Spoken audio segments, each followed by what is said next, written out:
Hey everyone! Welcome. So, Trevor, I do want to talk more about this like concrete Cthulhu boss, like this eldritch god that of which you like live. Yeah, it's wild. Hi everybody. I'm new here. Yeah. We were talking right before. By the way, that bumper you have in the beginning, that music jams. Right? Right? I'm Oh just my like, it started. And god. I'm It's like, so oh, cool. I good. get to watch the intro video. Oh, and then I'm just like, dun, dun, The dun, the dun. bass Oh, player is just having himself a time hanging out in the Having a background great of I that am a time. just bass like player. That's vibing. what I'm Yeah. just like. No, My Just about to Junction talk. 105 is just Mhm. over there. It's like, let me grab it real quick. Yeah. But before that all happened, everybody who's just like joining new, we were joking about traffic in the different areas that we live in. And I live in Los Angeles where we use proper nouns for the freeways, like the 101 and the 405, the 710. And it's because they're entities of themselves and they will summon traffic out of nowhere. And we were joking that it's kind of like these large scripts of evil etched into the ground to summon the elder gods of traffic. And that is totally going to be a Call of Cthulhu campaign, Aaron. It has to be. I Well, it's like, uh I love this idea. Go ahead, Sad. Sorry. oh, you're just like the highways themselves are the gods. Like this is Yeah. there's the Shad Kalu, the like these are the great worms that people have to like put their hooks into to ride. Right. Oh, I The like it's not like- 101, Love the that. Nyarlathotep, the tentacles of the Dark One. I yeah, and love it both that. eats you. You are both its sustenance and also a pest upon it. And that is the way of navigating this here fair city. That's fantastic. Every freeway sounds is an great. extension of the world's Offerings serpent. of There you go. gasoline, steel, and blood. Okay, I was already All right. thinking about running a campaign that was going to happen in like fantasy Kansas, where I was just going to like take the Kansas state map and be like, okay, here's a mythical land unexplored, and like, make cities and settlements that already exist as like dungeon crawls or whatever. And now it's going to be the highways are way lines or tentacles of the elder god. Oh, that would be. Oh, that's actually even crazier to actually make them like ley lines and such. Mhm. So when they Yeah. cross that, because traffic gets so bad, like in Good Omens with the whole, I think it's the Yeah. M45 or something creates some evil Mhm. sigil. Where they cross, that's where the power is greatest because that's where the traffic is greatest. Everyone's It's bitching. also very "Hey, American ah." gods. Yeah. Ooh. It's very American yeah. gods with the concept of like the because like how do you think that the highways got there? Do you think it was just the most convenient way, the shortest distance between 2 points? No, of course not. That's the ley lines. That is how Yeah, the it's power channeling. flows Yeah. through the nations. Yeah. There are Well, little like, there's, outlets at all your actions. There's an intersection in Atlanta called Spaghetti Junction Yep. because it's these two The massive spaghetti connectors. god! Like- 285, 85 crossover, and each one is like 8 lanes each. And it's all and there's 4 or 5 different exits that come off of it. It's a fucking nightmare. And just that being a dungeon just works in my mind Yes. perfectly because I remember having to navigate that fucker.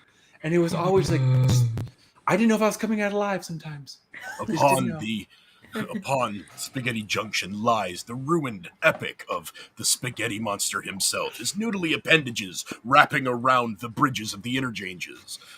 That would be Yeah. fucking rad.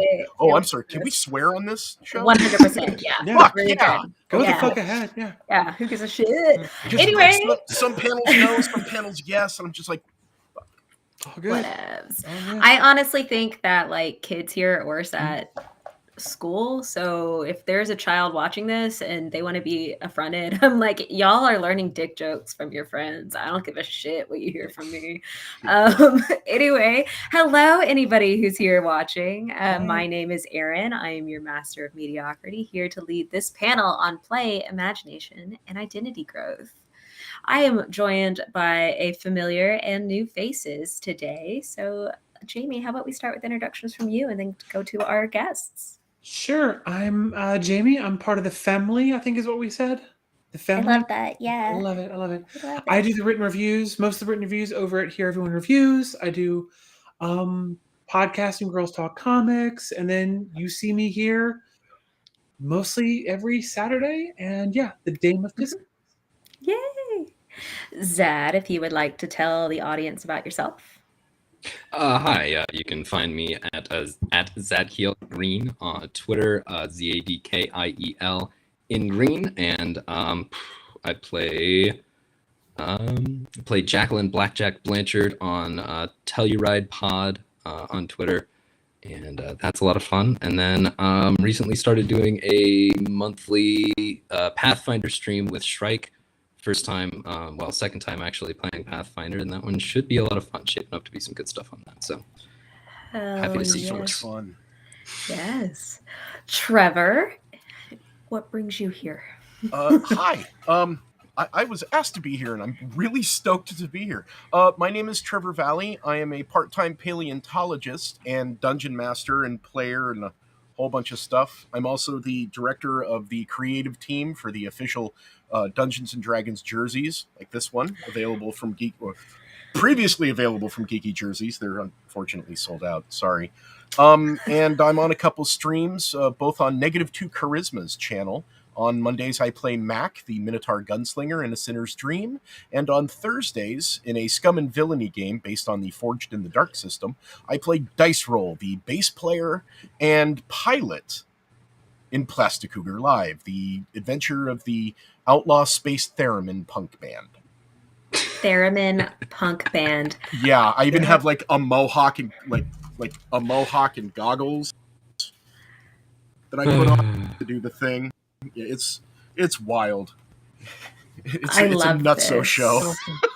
Oh man, that sounds delightful. Like It's absolutely delightful. It's sheer, barely organized chaos. And the GM, Souls from Souls Rolls, half the time runs us through the ringer, and the other half is taking his headphones off and throwing them on the desk because we're doing completely inane things. I mean, as like you should though. Like that's how the game goes. As somebody who is also I'm a chronic dungeon master at this point, and that's fine. But yeah, if my players aren't derailing everything I'm trying to do, then I'm not doing a good job. Right. Right. Yeah. It's like you plan for 8 hours, improv for 4, and throw everything else out of the window. But yeah, so I kind of want to, I'll give a little spiel later about how like I don't even have 8 hours to play. I've got like 2-hour games that I run. Like that's nightmare. No, believe me, I get it. Yeah. My home game is a max of 3 hours every other week. Whew. Yeah. That's a little, it's always a little sad when that happens, but yeah, no, I totally get it. So as a get to know question, let's start off, since we're talking about role-playing games, talking about what our first games were. Jami, would you like to talk about what your first role-playing game experience was? So my first tabletop role-playing game experience wasn't until I was in college. I grew up as an only child living in a neighborhood where I was the only kid. So like there wasn't a whole lot in rural Alabama too. So there wasn't many people around me playing Dungeons and Dragons and things like that. I also grew up in a very religious household. So the name of a game being like Dungeons and Dragons wasn't a thing that flew in my upbringing. But then when I got to college, I moved into a dorm that was full of Dungeons and Dragons players. World of Warcraft was huge at the time, so like there's a lot of them. And the first tabletop game I ever played was the Marvel tabletop at the time. Oh, cool. And it was just a friend of ours wanted to run it, and we took characters that were already existing. And I was Colossus. Oh, okay. Yeah. I'm surprised, actually. Really? I would have thought Emma Frost for you. My Emma Frost love didn't come until later. Oh, okay. And it was just sort of like the DM, and we'll get to it later, but that was still me trying to figure all my shit out. And my GM was just like, hey, here are these 5 different characters you could play that would kind of work. And I was like, okay, I'll go Colossus. Like, that was kind of it. But that was still early on in me figuring my shit out. Other role-playing up until Dungeons and Dragons, which has only been the past couple years, basically the pandemic, was when I started picking up Dungeons and Dragons. Other than that, it's been mostly like video game RPGs. Oh yeah. Like, because I grew up playing video games, and so like it was always video game RPGs. Like, I think Mass Effect was the one that I played the most. But And that's that one been really allows it. for a little bit. No, that one doesn't allow for a lot of character customization. You can just pick different sexes. Yeah, different sexes and then like how you do that. But like that's, and you can do some other things, but it's not as deep as like, Skyrim or Right. or like World of Warcraft, which I did play, but like, I didn't play that much of it. If I could ask, who is your what are your canonical romance options for Mass Effect? For If you Mass have- Effect, I always go Liara. Liara, I solid always- choice. I always go So, Liara like, because I Liara always over play. Yeah. Okay. Because I always play female Shep, Fem Shep, and there's not many options for sapphic. There's not many sapphic choices there. Yeah. So that's You what I don't end get- up always yeah. doing. You don't get a good like straight ahead sapphic choice until Trainer in 3, which like my No. Fem Right. Shep was just like Yeah. nobody in 1, Thane in 2. I cry like a baby when the stuff in 3 happens, and then fall into the arms of my very lovely personal assistant, which is Oh, the personal assistant in 2. I'm like beeline That's for cute. trying to get with that because it doesn't mess up your romance options. I mean, it's just like you just have fun with it. yeah, because it's Good also to just know. like it's maybe you hooked up, maybe you didn't, but yeah, it's like Yeah. I liked Kelly a Yeah. lot, and I liked Trainer Mhm. better. Yeah. Hi, Todd. Thank you for the amazing intro. Everybody loved it. Yeah. And Liara is Bae. Yes, yes. Mhm. So Okay. yeah, that's it for me. Thank you. Zad, your first RPG experiences. Yeah. God, if we're like including RPGs, sort of generally speaking, I know there's stuff from God, what would it even have been? Yeah, playing just like a few Final Fantasy and whatnot through high school, but kind of when it came to present fixations, kind of where this road starts is also in college. When I was a sophomore, and one of my friends helped me put together Link from Legend of Zelda in 3.5. And just had a one shot that wound up that like ended with me sacrificing Epona to an elder god in order to stop it from emerging, and just like completely broke the hearts of everybody at the table. And I was like, all right, yeah, this is the thing I'm gonna do forever. So yeah, Love it. that was the first dance, and then just like that group of players, we had a loose kind of one-shot collection that was in a shared world, about 12 players, 6 of us DM. You just kind of throw together pickup games, develop relationships between characters, and like that sort of. And this is the funny thing, you guys were talking about like, yeah, you planned for an 8-hour session. 8-hour sessions, completely unheard of for me. I think the longest I've ever gone was 6, and that was by accident. So it's like, but that was just like kind of the way that group ran. It's like you try and put together something that's 3 hours, one quick dungeon, in and out, and then everybody goes straight. So Hey, I like that. My friends, we always try to talk about how great it would be to have an all-day session. And then after 3 hours, we're like, but Smash Bros. Like, we could do Jackbox games, like where we continue to make fun of each other and our characters, but also don't have to be in character the entire time. You're like, If we're it's fine. talking about binging, I finished the entire Mass Effect series when I first played it in a week. 1, 2, and 3. I had a week between my work semester being over and then me going on a backpacking trip. I was like, I have a week. I bought all 3. Let's fucking go. And it was like 12 hours a day just banging through it. that is in 3 radically different games. Just Yeah. like Yeah. even just the moment to moment of that is bonkers. That is incredible. Yeah. Okay, I'm gonna spend some time processing that. I might have to pin that because I want to hear from Trevor. So we're gonna pin the whole. I spent 12 hours a day playing Mass Effect. Like, I did too. I mean, Um, okay. Yeah, it was. Pandemic was tough, man. I mean, That's fair. I did 12 hours of Animal Crossing a day. So I get it. I've only Yeah. played that once, and I'm just like strategy game, like real-time strategy games and little things like that. I just cannot process. I don't know why. But when it comes to first RPGs, yeah, I'm unfortunately the weird traditional story of it was the summer of 1983. And there was my uncle with a stack of these rad hardcover books with idols and thieves pulling jewels out of them and great deities and demigods and Githyanki on the Fiend Folio and stuff like that. And I thought it was really cool. And he offered to run an adventure for me. So I made a thief.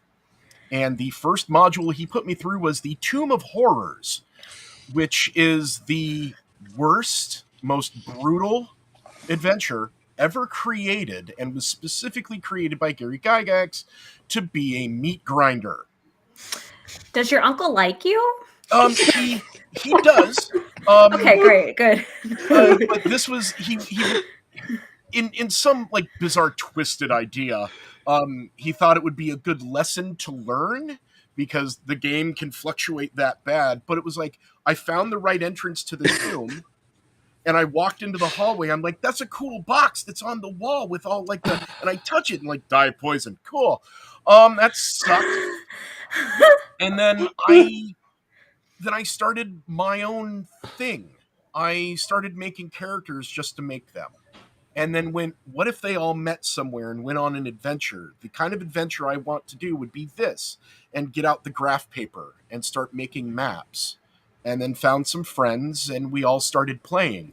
And I haven't looked back. And it was That's so cool. That's very cool. I picked up the basic edition and then first, second, 3.5, all the way up to now 5th edition, which I love, and it's wonderful. But along the way, it was also Pathfinder, Starfinder, what's it called?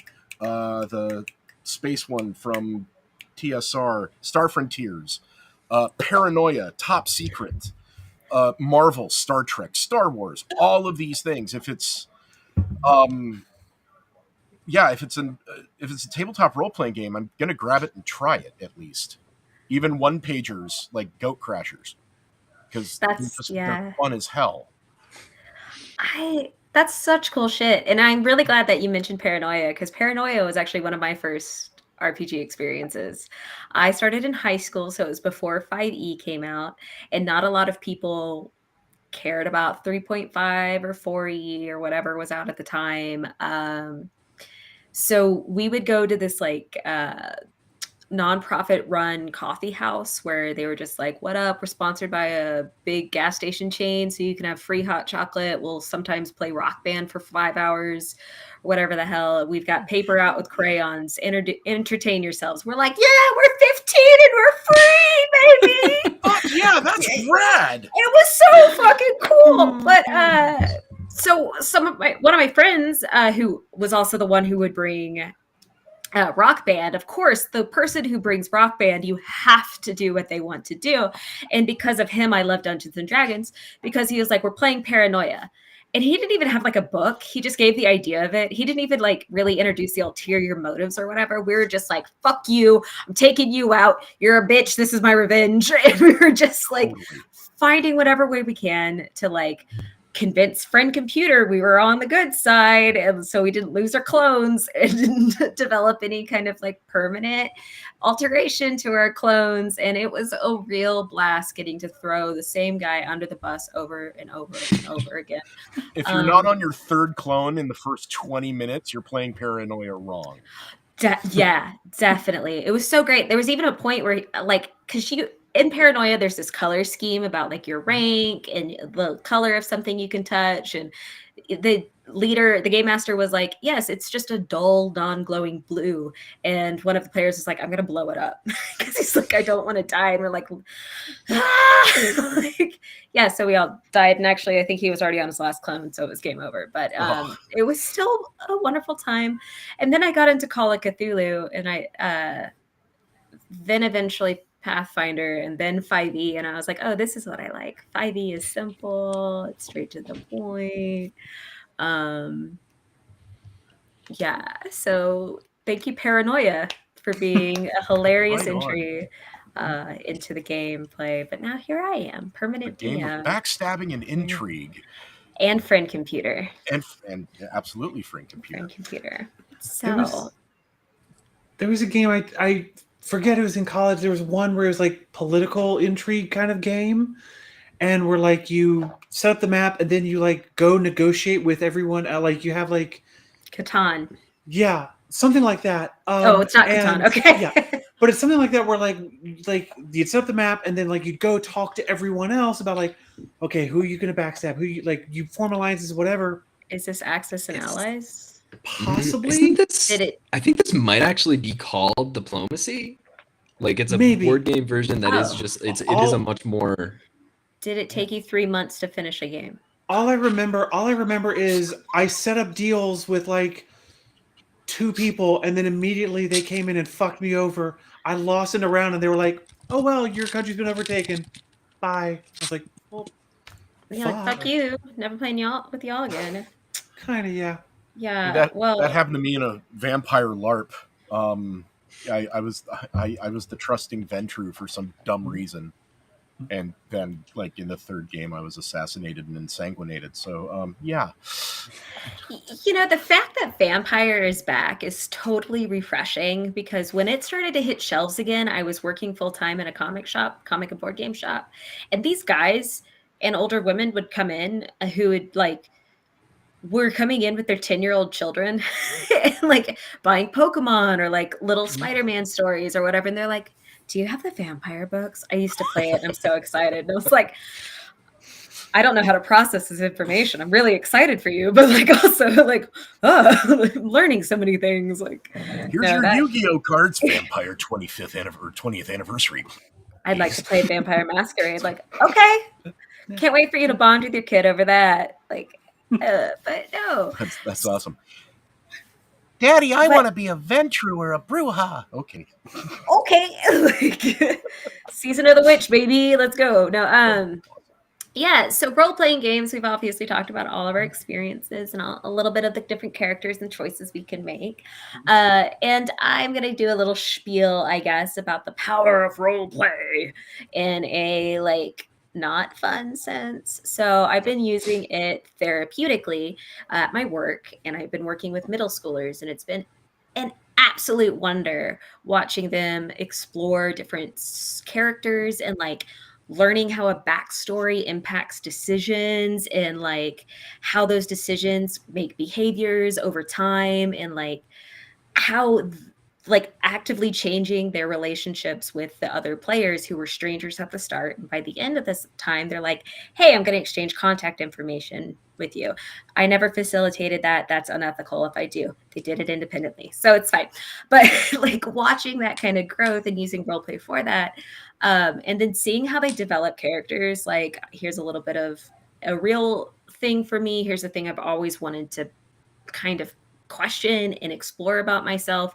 Here's a joke I found on the internet. Here's a little bit of trauma that I need to process or whatever. And I'm like, cool. Like, that's such amazing building of this imaginative character who you're going to be for 2 hours a week. Like, I fucking love that. So, and like outside of work, seeing a lot of friends and hearing anecdotes of people kind of coming to self-actualization through the act of role play, I was hoping that we as a group for Pride could kind of talk about either personal experiences, reflections, or just celebrations of that. I mean, I got a pretty simple one, which is like, shit, I can be like hella mask and also femme at the same time, and that's really fucking great. That's my world. Like, when I play D&D, I'm a muscle wizard and I'm really sweet, like, at the same time. So that's who I get to play regularly. But sad, since Jami started last time, how about, are you comfortable starting this time? Oh God, absolutely. I'm just trying to figure out where I want to start. This is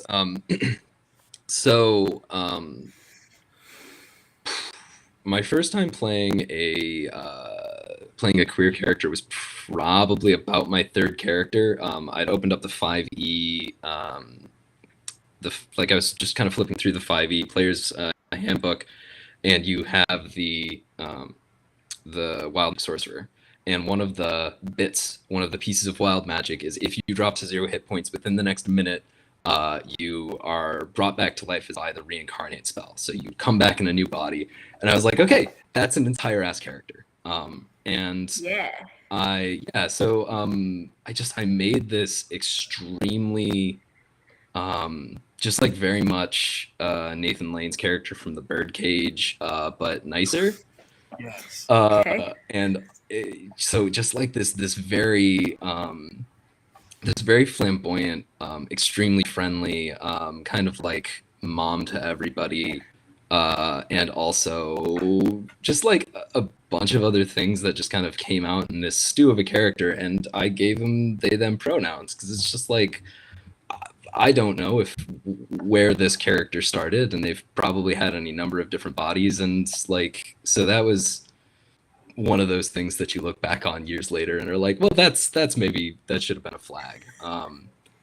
And then like years go by, and I realized that I just wasn't playing any straight or cis characters when I was playing. And then I was working at Michael's at the time, and I was listening to the Friends at the Table podcast, and they were doing their big beam saber actual play, and one of the characters is this spider robot that's a priest of a god that makes all the technology go bad. And the Austin Walker, the GM's just like, yeah, and then Gersiv Rock uses both he and they pronouns, and it just like it completely knocked me on my ass.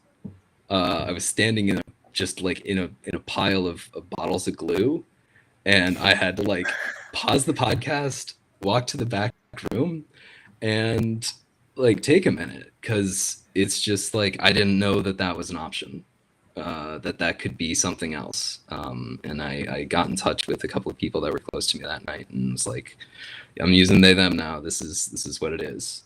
And that's a year later, I have taken the name of a character that I enjoy playing a lot, and it's just like this is the fun of it. You get to the table and it could be anything, and when you are ready for anything, or when anything comes at you, what you find is yourself. So that's a really good line. Very powerful finale to that. Like normally Todd keeps a sticker list, and they're usually really shitty like half sentences that have come out of my mouth, but I think that's a keeper. Yeah, I think you've started most. I think most of the stickers are like your sayings. Yeah, one of them was sorry I've been up all day, and I was just like, wait a minute, like I mean, that's a great sticker. Good. Yeah. That's a good one. That's a good one. Yeah. Keep that sticker. I'll embrace it, but we need to make serious stuff, and I think that's a good serious one and good respectful one. Yeah. Thank you for sharing that. Trevor, would you like to go? Sure. I've when I first started when I was a kid, had no real concept of what was going on. Again, I was like 6, and I was making very cis characters a lot. And then I saw the movie Labyrinth, and I'm like, wow, she's really pretty. And then I see David Bowie, I'm like, wow, he's really pretty.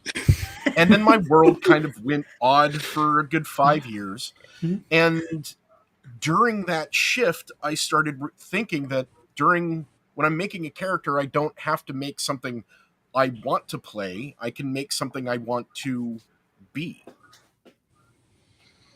Yeah. So a lithe female elf, or a super masculine like human fighter, or something like that. And that started to blossom to the point where nowadays every character I make has a little bit of myself in it, but very directly. And it doesn't really matter who they are. Like I have a character who is part of my my old aspect of my alcoholism, I have another character with a debilitating disease because of my cancer, or an anger streak, or a very femme streak, or a very, like, my werebear. I mean, there we go. And Live your it's, truth. yeah, exactly. And it's like Zad said, it's finding who you are. But the biggest turning point for me and the biggest moment was with a friend of mine who I grew up with, and they played Dungeons and Dragons right alongside me all the time. And one day we're having a chat, and they always played very, very masked characters. And one day we're talking, and they go, "Hey, I want to ask you something. Are you familiar with Star Trek?" I'm like, "Yeah, of course. It's awesome." And they go, "Do you watch DS9?" "Yeah." "You know Jadzia?" I'm like, "I know what you're saying, and let's fucking go. Let's do this. 100% in your side." And I can't say who they are because they're not 100% comfortable with their story being told by someone else. But a year or so after, we were discussing, and they said it was the way I was running games that allowed them to be who they wanted to be, reflected in the character that they were playing. And it really just settled in with me at that point that when you're making a character and you pour yourself into it, there is an aspect of it, like Zad said, that it's who you want to be. And that was an amazingly freeing moment for both of us. And it was sheer magical. That's when I made the resolution that regardless of the story I create, I'm just the narrator. And it's my players who's telling the story. And I just sit back and let them go. If whatever they want to play, however they want to play it, wherever they want to go in the world, it's their story and they are trying to be who they want to be. And I fucking love that about role-playing games. Yeah. Oh my god, yes. Everything he said, I was like, warm and fuzzies, yes. It's just, yes, 5e is called the world's greatest role-playing game. But if you really put the emphasis on role, a role you are playing, it brings you into it. Mm-hmm. And I'm a firm believer in that. And yeah, I'm a DM that facilitates the telling of stories of others. And yeah, the home game I played last night, I sat in silence for 30 minutes as all the characters had this really in-depth conversation about leaving their village. And that's great. I'm behind the screen going, okay. Yeah, it was great. So yeah, just I again default to Zad. It's like you find your truth, you find who you are in that. Yeah. Oh, beautiful, beautiful. Jami, last but definitely not least. Thank you. So going back to the Marvel with the Colossus character, again, it was given to me, and it was sort of like, hey, there's like these 2 or 3 characters, but like you really could play Colossus because we need that kind of, we need a tank. Basically, is the way it was described. But then it was also be like, by the way, he's gay, and like because at the time Colossus was canonically gay in the comics, and I was just like, okay, cool, like that doesn't like bother me at all. And they were like, you sure? I mean, it's a gay character, and you're not gay. And I'm like, well, I'm not exactly straight, and like I'm not out, but there's like it was at the time where like I didn't know what was going on, but like there was something going on because I was still, this is before I transitioned a couple years ago, not even that, a year ago, and so like I played it and they were always, and it was just I enjoyed being that character.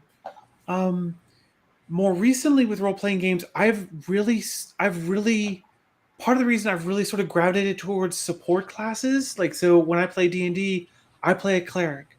Like, it's just, I like playing clerics. Part of it's because there's a lot of options you can do with a cleric because of all the subclasses. But what drew me to it, one of the things that drew me to it was being a support character and having wisdom be my highest thing. Because growing up, I was always the biggest kid in the classroom. You can't see it, but I'm about 6'4". When I was in high school, I was a football player. I was 6'4", 280 pounds. Like, and everyone was like, "Oh, you're just you're a living tank."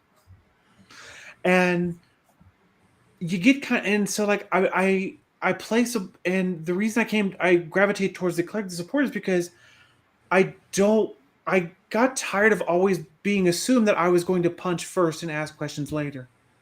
Also, coming from a background of having anger issues, I didn't want to play a character that's punch first, ask questions later. Like a character that has rage as an ability doesn't appeal to me because that's not the part of the personality that I want to play with anymore, that I relate to anymore, that I feel like I want to express anymore. Part of another reason I play cleric is because I have a very fraught relationship with religion. I was raised very religious, fell away through it with some bad experiences of getting excommunicated from one church, really not doing well with other churches and really having a fraught relationship with the idea of a real God, getting to play a cleric where I have a relationship with a deity and I can play with that concept of like, what does it mean to be an adherent to this deity? So one of the clerics I run right now, she's an adherent to a chaotic, evil god, but she tries to be good because it's like I play it as I adhere to this god because I want to get her offering so she doesn't kill you. Like that's how I try to play it. Like, Oh, I play it as a Tempest cleric sailor who my whole job is that boats pay me so that I make offerings to the sea god so that she doesn't drown them. holy shit, that's rad. And so That's really I fucking cool. like playing that kind of relationship with my experience with religion and trying to play that, and if you say like this character deals with gods, I'm like, I'm there. Like I don't care what's going on, I'm there. You're like, I got some shit to work through. We're doing this. And in terms of like gender things, I always play female. Although the first couple times I played it, I was still trying to figure things out, and I tried to build non-binary characters. Aaron, the game we had, I was playing a non-binary character, and part of those experiences helped me realize that I am not so non-binary as I thought I was. Having players call me they them, and playing it that way, I realized, okay, no, that's not exactly where I need to be. So let me get in touch with a gender therapist and really figure this shit out.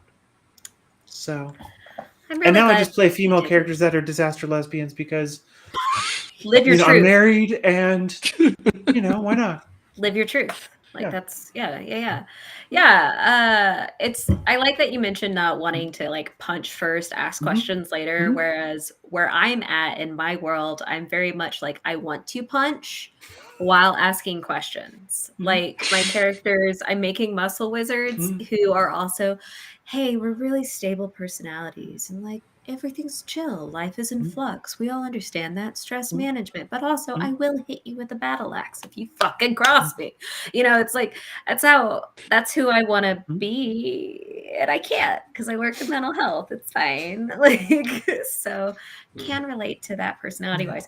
Y'all said some like really cool shit in Trevor, when you were talking about how you as a game master are like trying to allow that narrative space, like that really resonated. And like kind of I want to seg this into just like an open thing. Though Trevor, I think you should start with this because everybody had a turn to start. But like talk, you already shared a little bit about your enjoyable experience, but just like I don't know, that moment where you're just like, this is the shit. Like those moments where you're like, this is in an open space. Maybe with your history of playing the game, you've seen how the culture shifted over the years. Like it, Oh yeah. yeah. Like I even in my oh god, how long have I been playing?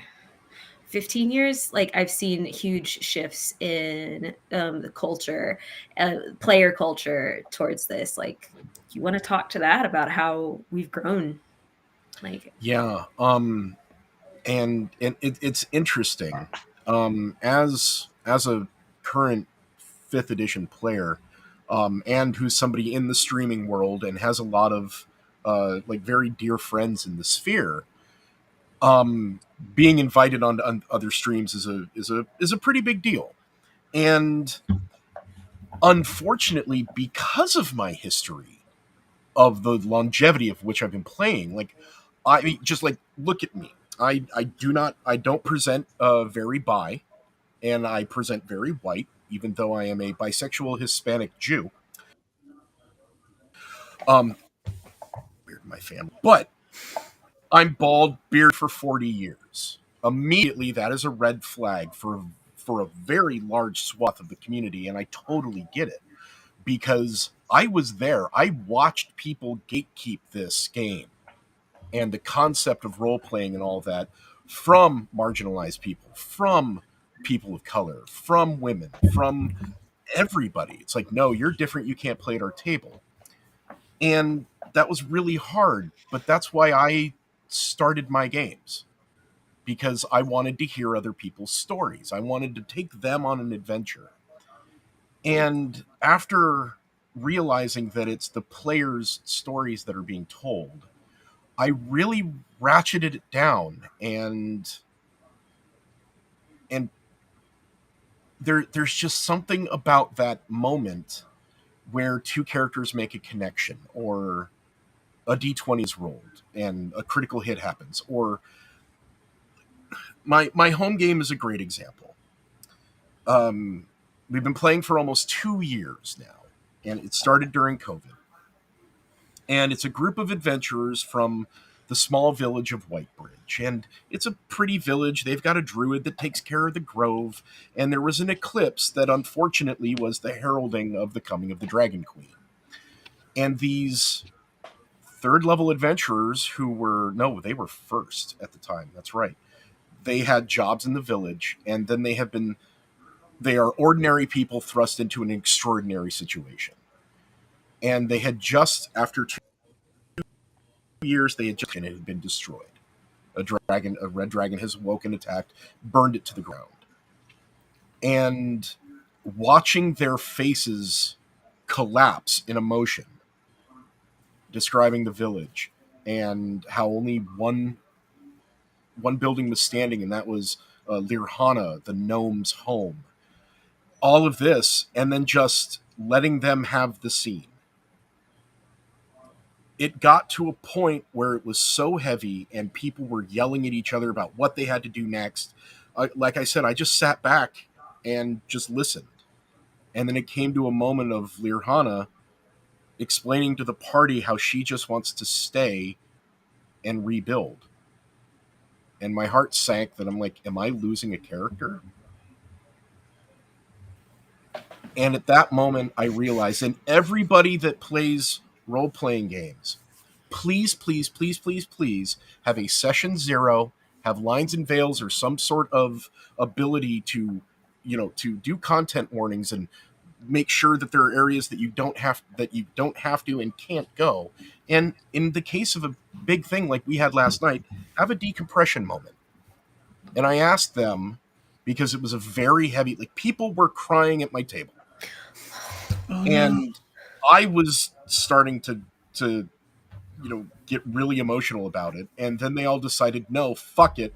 We are going for revenge. This dragon has to die. We have to stop this from happening to the world. And I'm just like, whew. Okay, cool. We'll end there. I want to spend the next half hour and have any of you. Was the gore too much? Was the emotion too much? Every single person take time and talk. You need to have those kind of moments after a game, because we've all been there. You all get really sucked into it, especially if you're playing a character that is aspect of you. if you don't make that, if you don't leave the character at the table and you don't have that moment to decompress, yeah, it's like you can have problems develop in relationships and friendships and all that. You have to tell the story, but make sure that the book is closed until you reopen it again. Yeah. And yeah, I just love it, man. There's just something there's something just about these stupid dice and rolling them and watching the magic happen. I wouldn't change it for anything else. Except for 12-hour runs of playing Mass Effect, because I will set shit aside for that. And Okay, I'm a Garrus stan all the way. Who? I missed it. Garrus. Yeah. There's- Okay. Yeah. Just the way he can dance. It's just there's something about that hourglass, the triangle into the hips, and that Wild very hips on turkey. Cardassian collar. Oh yeah, it's very Cardassian. Yeah, Garrus, Garrick, I'm there. All So- right. Yeah. Earlier you mentioned the Jadzia thing from DS9. Yes. I knew exactly where you're going, because looking back on my life and going like, where were the signs? Where were those signs that I could have picked up on? DS9 was my favorite Trek show, and I was raised on Star Trek. Jadzia was my favorite character on DS9. And now, like, I go back and look, I'm like, oh yeah, okay. Yeah. Yeah, there's that meme moment that a lot of people talk about where she sees her old Klingon friend and they embrace. He's like, "Oh, it's so good to see you." I forgot what it is, and she's like, "I'm Jadzia now." And he's, Jadzia, and boom, the change, and then that's it. Never spoken of again. Yep. It's like, why can't we fucking have that now? Why do we have to wait until the 24th century? I know. Don't start. But it's the same thing in role-playing games, because it's that moment. I love tieflings because there's just something about that, and it goes all the way back to second edition with Planescape and the City of Sigil and the Transcendent Order, led by this beautiful, just stunningly androgynous tiefling that is all about action and movement. And I just fell in love with their story. And I'm just like, I want to play this person. I just, please. Yeah. It's just so It rad. it is very like the love for tieflings among like trans and various like flavors of gay or bisexual people is palpable. And that's actually like, that's one of the things that, as I was getting into tabletop RPG Twitter recently and seeing that and thinking about like, okay, so why haven't I never actually put a tiefling on the field? Because I've always gotten pulled directly to Aasimar. And it is just like, I sort of developed a theory that part of the real kind of the central nugget of appeal for that tiefling and creating a tiefling that is a hero is you finally have the opportunity to take somebody that kind of explicitly and implicitly within the text of the game that you're playing is meant to be seen as evil, as potentially vile, as untrustworthy because of something that is inherent to them, something that is not their fault. And then you get to, be that person and road test, just like take out and ride that person and do all of the crazy things that you want to do. Be charming, be horny, be violent against people who fuck it. And at the end of the day, you get to be like, yeah, no, you think that this is evil. You think that this person is inherently evil because of something that is in no way or shape or form their responsibility. And God damn it, they're a hero. Like, this is a better person than anybody else. And like, that is I love that so perspective. cool. Yeah. That's why what's I so play cool about kobolds. tieflings. I love kobolds.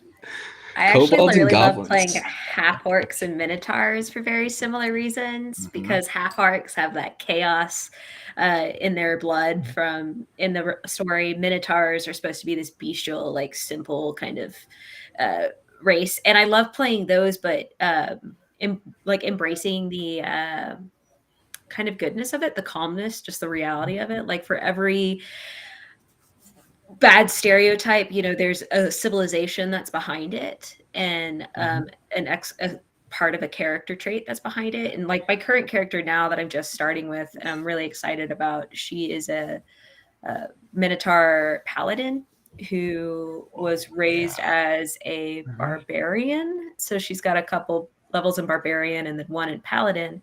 But like her entire backstory is that they are heralds of just transition. They're just heralds of, they're protectors of change. Their god in their reality is all about just change, the transient nature of the world of nature. And if one was to give it a physical body, it would be wind, would be their god's form. And that's just what they do. And so I'm this barbarian paladin who can go into a holy rage and like still just be this, also have a complicated relationship with religion, who's like, change is inevitable and it's part of our nature. And as we embrace these new areas of our lives, that's just us living the closest life we can. I'm so excited to explore that. For similar, they're just looked at as simple barbarians, like orcs and minotaurs, and I'm just like, no, they're wise as fuck. Fuck you. I play a minotaur in the Monday game in Sinner's Dream. It's a 1940s style noir, and I came up with, we're all detectives, and we're PIs so much. wild. But I play a minotaur gunslinger, so a literal cowboy, and it's just, hey Kenneth, how you doing? And I was going to play it as comical and like, hickish and all that, but then I was writing his backstory, and he has a developmentally disabled older brother who is in a halfway home that is a secret because he doesn't want anybody to get him in trouble. He is an alcoholic. He has a tumultuous relationship. He doesn't want to be a private investigator or a cop anymore. It's this horrifically conflicted character that spits out in a rage. He is a shoot first, ask questions never kind of person. And we're getting to a point where that's causing a lot of problems. And it's an interesting dynamic to play. And yeah, it's just taking those races like tieflings, like Zad said, or kobolds, or minotaurs, or half-orcs, or just even like goblins, hobgoblins, bugbears, things like that. The bestial races that were lawful evil in earlier editions, all that shit, or like Githyanki or Githzerai, being able to play them and turn that whole thing on its head and not be the, I am the Drow Ranger that has escaped the evil Loth, and I need to find my way in the society. No, fuck that. You're coming from a Minotaur society that is cool and benevolent and fun. Yeah. Like cities who are also sailors and merchants. They just have a little bit of an anger streak. Yeah. So fucking cool. I had another thought about something you said where like you saw people gatekeep this game for a long time, and it kind of reminded me of like where I realized that D&D wasn't just for cis white guys anymore. When I was first so like after those high school games of Call of Cthulhu and Paranoia, I started playing in college a Shadowrun game. Oh yes. I think for your third game ever, probably not the best. Like, that would be rough. To play. Yeah, the game master was often like, "I'm smarter than you, so total party knockout." And we're like, "I don't know what a ship looks like. I'm sorry." Like I can play a troll. What the fuck? What the fuck? Yeah. He's like, "How come you don't have a running knowledge of a cruise ship's like structure in your head?" I'm like, "I've never been on one. What the fuck? We're not rich." Like what? No, he had a rule at his table that at the time made sense because the players were horn dogs, and their rule was you could not play somebody of the opposite sex because of their traumatized history of people over explaining how bodies react to temperature, for example. Little hint, nudge, nudge, nipples. And so they couldn't they didn't allow that. And I was like, okay, I don't want to be sexually harassed at my table. I guess that makes sense because I think I was the only girl playing at one point in this group. Then years later, when I got back into it after grad school and I met people who, I don't know, were mature, and they were finally like, no, we can explore gender and sexual identity without being perverts. I was like, oh, we've changed as a game. What a beautiful world we're in now. I was like, I'm safe here. And it's just, like, there were so many, still some struggles about ableism that I still see at tables. There are still struggles that I see about race and like, because people making still the broad swaths of like alignment, moral alignment based on what kind of race you are. But like, there was that small victorious nugget I could take where people are like, I'm not going to describe what nipples do when it's cold. I'm like, yes, like, we're changing as a gameplay. And I remember that very distinctly. And it's been probably 7 years since that happened. And it's still a memory that I'm like, this is really important for how games are playing and how we're changing as a game.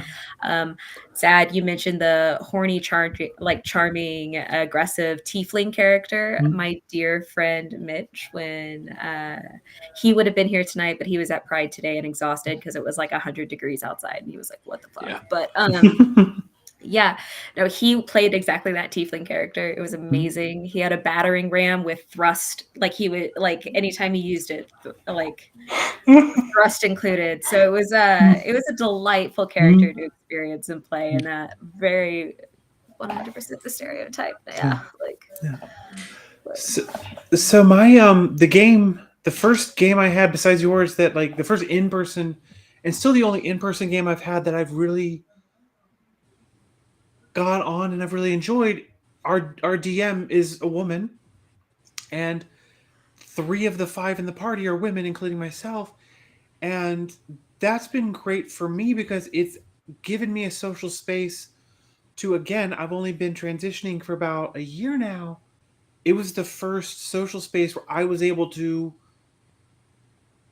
get where I was recognized as myself as a woman because they all met me post transition. And that's been really great for me, being able to figure out socially the social transition aspect of things. And they've been great. Like they all flirt with my character, and it's like it gives my own self a little bit of like, oh yeah, thank you. Yeah. Oh, okay. You're like, I am adorable, yes. Yeah, because it's like I made my character a tall blonde like myself, and they're like, hey, how's the tall blonde character? I'm like, oh yeah, hello. Right on. That's me. Yeah. Complications with God included. Let's go. No, I'm kidding.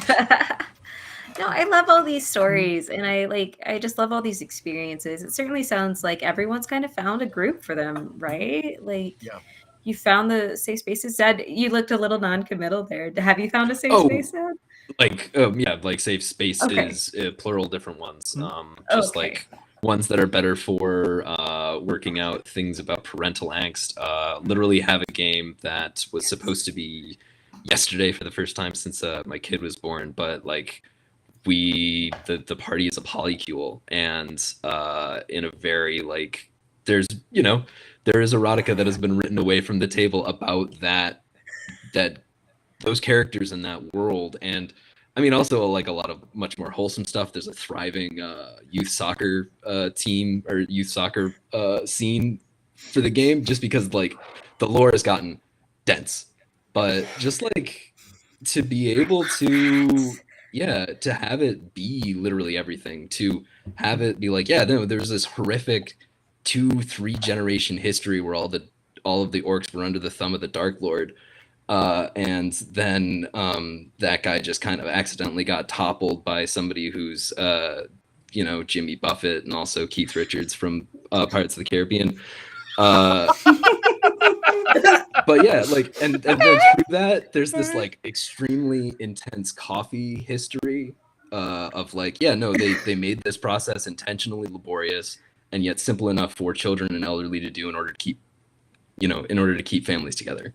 And that's the story of coffee in this world. But also, like, what does it look like to smash your local barista in the world? And so it's like, yes, have spaces, multiple of them. Again, session 0, make sure you're being safe. Yeah. Don't try and pull that out at any table. This was a group that got together talking about a romance novel on a wrestling podcast. It's a whole thing. But yeah, it's just, again, it can be anything. I love the origin of that. Like, That's great. Yeah, that's like just connecting the amazing. dots of that. that is a beautiful, beautiful That's great. origin. Yeah, that's great. A to Z in a really fast, interesting route. Yeah. When you know the individual personalities involved, it does eventually get put together. But boy, it just sound real wild on the outside of it. Yeah. It sounds like people I'd want to be friends with. Like, y'all got some stuff where fast moving thoughts, very like natural development of ideas, and everybody's down to like try new things. Fucking love it. Love it. Love it. Any kind of, I only wanted to really go for about an hour today with guests. I don't know. I didn't want to take up too much of your time. Thank you for giving us the time that you did. But any kind of closing thoughts, reflections, well wishes, pearls of wisdom that you would like to share with our viewers and later hopeful watchers? Just go ahead and do it. Just do it. If you got a dumb idea, just do it. Yeah. Yeah. That's the best thing to say. 100%. It's like, do you have an out of the box character idea? Do you have a new game that you want to play? It's like, do you want to play Goths and Visigoths? Fuck yeah, it's a great game. Do you want to Goat Crashers, whatever. Do you want to do a wild character concept? Yeah, but you want to GM for the first time. Oh Just yeah, do it. that's a big one, and just do it. But the keys are session zeros and some sort of content, like calling lines and veils or pass no go, things like that, and decompressions. Those are the most, because it is role playing. You're playing a role. You will get into it. Oh yeah. And it doesn't matter if you're playing the quintessential half elf undercut bard, bard rogue, or one of my favorite characters, the celibate tiefling cleric. That one's perfect. fun. Yeah, that one is fun. And everyone is always trying to woo them, and they're just like, nah, sorry. I made a vow. Not my thing. Yeah, but just Love that. go for it. Find a game. Just tell them your ace. Yeah, that's also Don't- that. Yeah. And don't feel like you have to do something that's been done before. Because I think what I got into a lot of bad times with trying to figure out characters was I would have an idea in my head. I'd go to Reddit and be like, does this work?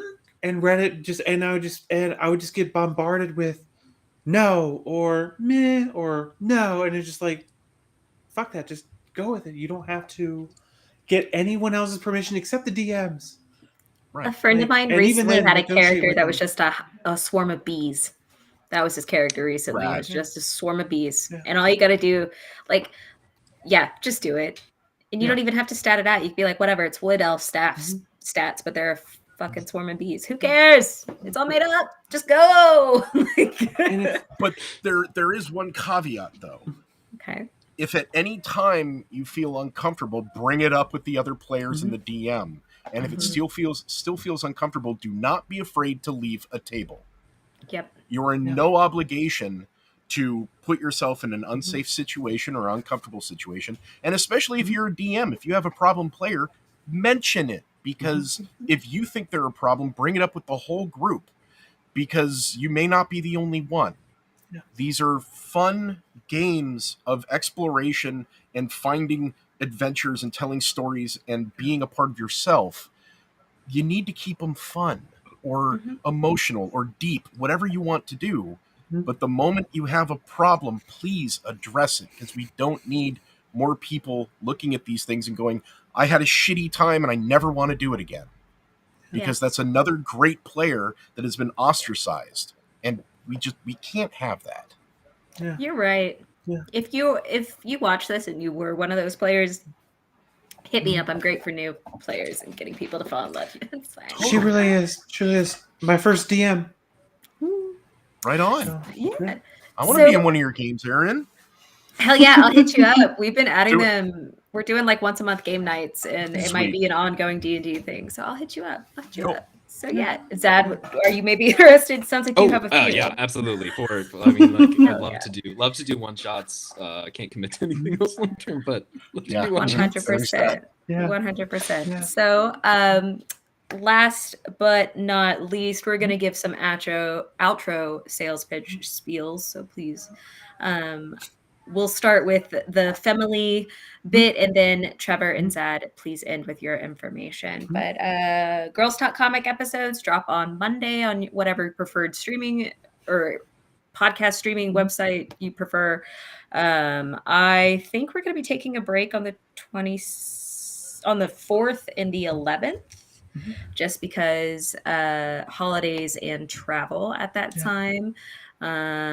So 4th of July and the 11th of July, you will not hear my dulcet tones.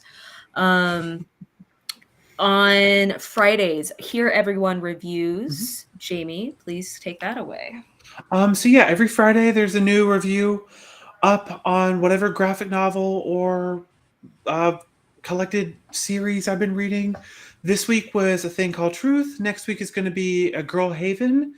And then the last Pride book I'm still trying to decide on. It's very just sort of like my whole process is I read it and go, I could write about this. I think other people would like to read what I write about this. So that's sort of it. Yeah, and those come out every Friday. And you can find me on Twitter at Jami Geeks Out, where I sometimes make decent posts about comics and other stuff. Most of them are decent. Most of them are at least decent. For Everyone Media, we also sell stickers on our website, foreveryonemedia.com. That's right. For the month of June, all of our proceeds are going to go towards Equality Florida, an organization that is advocating against anti-trans legislation in the state of Florida, and also our stickers on For Everyone Media that are specifically about trans rights, including the one labeled Name Brand Gay, in honor of our dear Jami. Those proceeds for those stickers will forever go towards Equality Florida. So keep those in mind if you ever pop over there. So that's it for at least the For Everyone Media. Zad or Trevor, you can like rock, paper, scissors to who goes first. I don't flip a coin. This is going to be interesting with the lag. Yeah, I know. It's Yeah, like just whatever. 1, 2, 3. Oh, I was going to throw paper, so no, you went scissors. Go. Okay, go. Yeah, the lag is weird. It's like, do we just like what's going on? Go, Zad. Like trying to sing. Anyways, sorry, my name is Zad. You can find me on Twitter at Zadkiel in green, Zadkiel in green. I am on the Telluride podcast. Telluride is an orbital blues space western about a bunch of very sad people. We are recording we just finished recording this episode of the second season, and let me tell you, if you thought season one was a heartbreaker, boy, how'd hell of a start. So yeah, just swing on over, find me on Twitter, find Telluride if you can. It can get a little bit buried underneath a town in Colorado and the Kia mid-size SUV, but Orbital Blues, hell of a game. Telluride, hell of a ride to hell, honestly. So, right on. Love that. Thank you for sharing. Space Blue, I dig that. I'm gonna check that out. It's like your theremin rock band. Like, I mean, yeah. There's the space theremin punk band. I guess that's my turn. Hi, once again, I was Trevor Valley. I'm a part-time paleontologist and dungeon master, and occasional player on -2 Charisma on Monday nights. I am Ulysses Mac Belmont, the Minotaur gunslinger in A Sinner's Dream, a 1940s noir story. And on Thursday nights, also on -2 Charisma, I am Dice Roll, the synthetic pilot and bass player for Plasticougar, the space theremin band. Yeah, it's weird, trust me. I also am a Elderwood Academy Dice Boxes affiliate, and 1985 games, and also 88 riddles. So check me out on Twitter at Tattoos and Bones, TATTOOS ANDBONES, because I'm the tattooed paleontologist kind of guy. And yeah, find me, ask me weird questions about dinosaurs and dice. That's kind of my deal. I love that. Well, thank you everyone for joining us today. I hope everybody has a wonderful day, enjoyed the show, and comes to see us next time and checks out Zad's and Trevor's work. And happy Pride. And happy fucking Pride, y'all. Fuck yeah. Hell yeah. Well, find us wherever you found us, I guess. We're all around. Right here. We'll see you next time. Bye.